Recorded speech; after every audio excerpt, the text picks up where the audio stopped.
doutora Maria Emília Chayamite, que ela é coordenadora do Serviço de Assistência Domiciliar, o SAD. Nossa amiga também, nossa companheira de guerra, de luta, né, que por muitas vezes nos socorre e a gente socorre eles também. Olá, gente, boa noite. Em primeiro lugar, quero agradecer o convite. É sempre bom falar com uma plateia assim animada, né? E com essa sede de conhecimento, né? Então, falar do que a gente faz é muito bom também. Então, só tenho a agradecer essa oportunidade de estar aqui. Eu vou ficar desse cantinho de cá.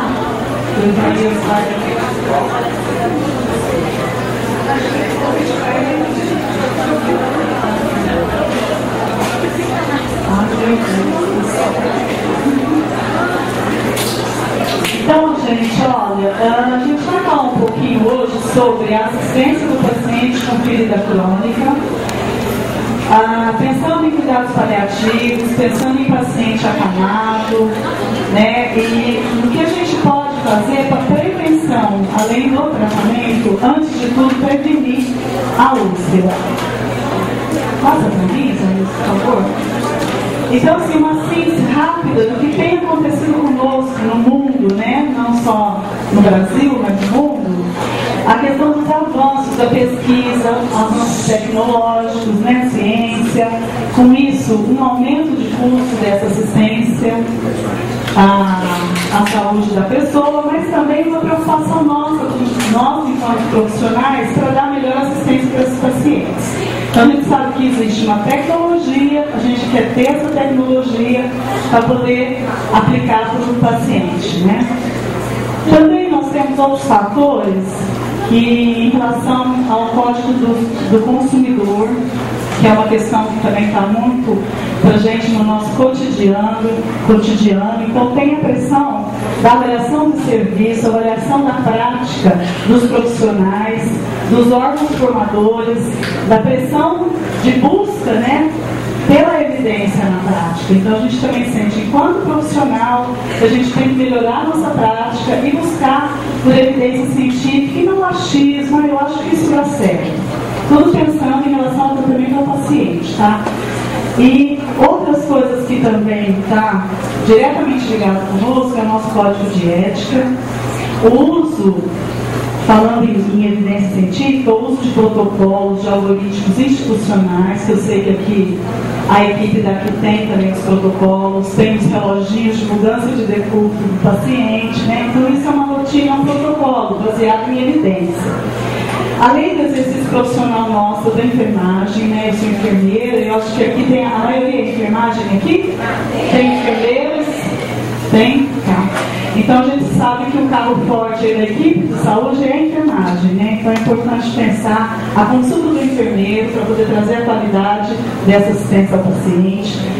O que acontece também, e tem acontecido também de uma forma muito rápida, é a mudança da expectativa de vida das pessoas, que é a transição demográfica que a gente fala. A transição também epidemiológica, que é a mudança do perfil norma de mortalidade que a gente tem hoje, aqui no Brasil, em Ribeirão Preto. Tá? Então nós temos pessoas envelhecendo, ficando mais tempo em casa, mas não ficando com os cuidadores, os familiares, às vezes já comprometido com algum problema de saúde, mas não significa também que essa expectativa de vida tem trazido também a questão da qualidade de vida. Então isso a gente tem que pensar muito e trabalhar com prevenção. E, por último, porque está tudo muito integrado, é a questão do SUS. Então, desde 1988, nós temos a nossa Constituição, né, que é a nossa lei maior, que traz a questão do SUS, que é o Sistema Único de Saúde. Com o SUS, a gente teve uma mudança muito drástica em relação ao atendimento das pessoas e dos pacientes. Né? Então, a gente tem um paciente chegando hoje, vocês sabem que é um processo que já vem de longa data, não tão longa assim, mas de média, a gente pode dizer, de médio prazo, a questão do atendimento do paciente na unidade de saúde, mais perto da sua casa, para você ter o acesso. Você não chega hoje diretamente numa porta de hospital e é atendido. Tem que passar pela unidade, tem que passar por uma regulação de vaga, pelo controle, né? E também tem a questão que antigamente o paciente ficava internado até essa estabilidade de fato, até ter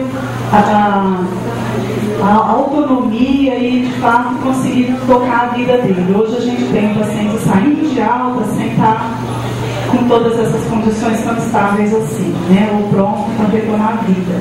Então a mudança do cuidado, o cuidado que era feito antes só em nível hospitalar, hoje é feito em nível domiciliar, nas instituições de longa permanência, nos hospitais de retaguarda, né? E principalmente no domicílio e com a família muitas vezes assumindo esse cuidado. Então, para vocês que estão já na prática ou estão se preparando, né, para entrar no campo profissional, a gente tem que ter essa formação também, né, de como entrar nessa casa, de como cuidar desse paciente. Eu coordeno o serviço de assistência domiciliar, então às vezes eu vou estar puxando para o domicílio, porque é mais a minha praia mesmo, tá? E aí a gente vai falar um pouco, pensando na prática baseada em evidência. A gente tem muitas coisas para falar sobre isso, mas resumidamente, a gente precisa trabalhar pensando sempre em ter o embasamento científico, que é o que eu falei antes. Eu vou falar assim, eu vou tratar essa ferida, porque o meu colega fechou a ferida ali com tomate, usando tomate na ferida, ou usando leite de magnésio, eu vou usar sempre assim. Não, a gente tem tecnologia, tem estudos, comprovando que a eficácia, então a gente tem que trabalhar com essa garantia, de fazer o melhor na nossa assistência. Então, o cuidado de ferida é reconhecido muitas vezes como um importante aspecto do cuidado de enfermagem.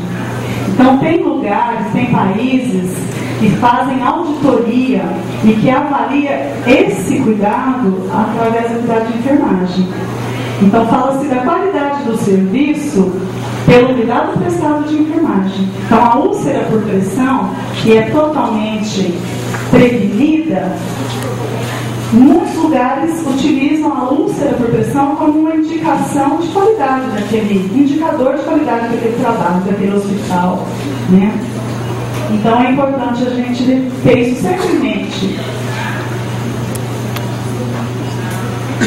Aí entrando um pouquinho nas estruturas da pele, quando a gente fala em úlcera, em ferida, que a gente está usando como sinônimo, a gente tem que conhecer a estrutura da pele, a gente tem que saber da fisiologia, da anatomia, porque senão não tem como você tratar. Para você tratar bem, né, você tem que conhecer, minimamente.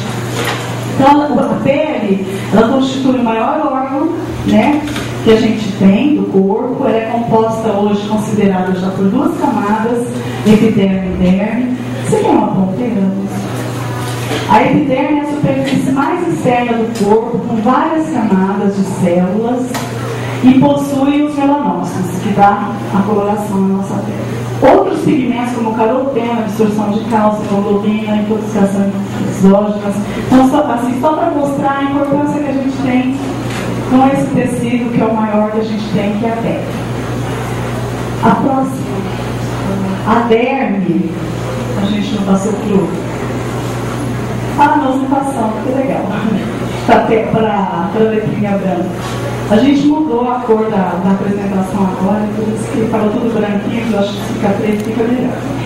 A derme é a camada mais profunda, né? Está logo abaixo da epiderme. E ela tem os principais.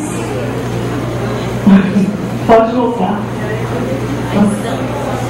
Onde a gente encontra as principais estruturas, tá? Aí a gente vai ter fibras elásticas.